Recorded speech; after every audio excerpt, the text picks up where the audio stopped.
Welcome to a lesson with Dr. Powell. Let's look at a simple application of the mean value theorem to functions and zeros. Perhaps we have a function g of x here as 1, 2, 3, 4, 5, 6, 7 zeros. Now notice that since the function is equal in y value here and here on this interval, the secant line is straight across with a slope of 0, meaning the derivative must be 0 somewhere here. So assuming that the derivative of g of x exists everywhere, then between every two zeros, we must have a 0 of the derivative for sure.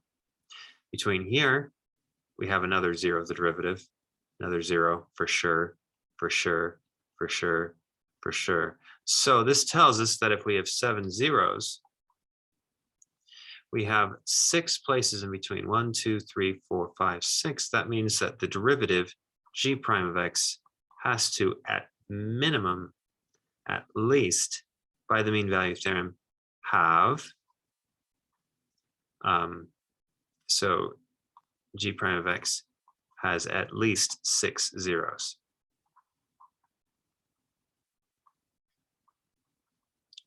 Now let's just take another function for a minute.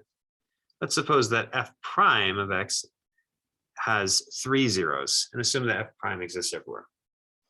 So, we'll have the conditions of the mean value theorem holding, especially since if a derivative exists everywhere, derivatives can't exist in the first place if a function wasn't continuous at a particular point.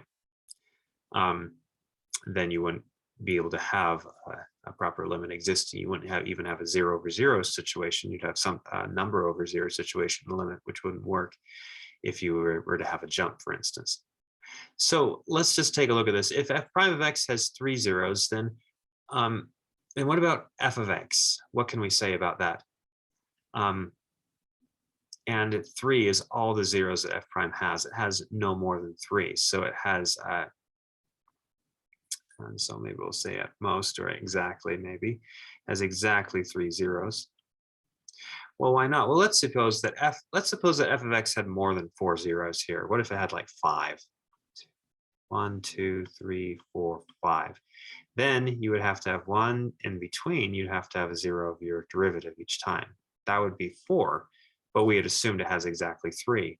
Hence, the possibility doesn't work to have more than 4 for f, so therefore it has no more than 4.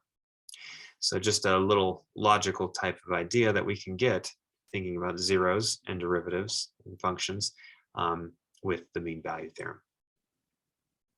Thanks for watching.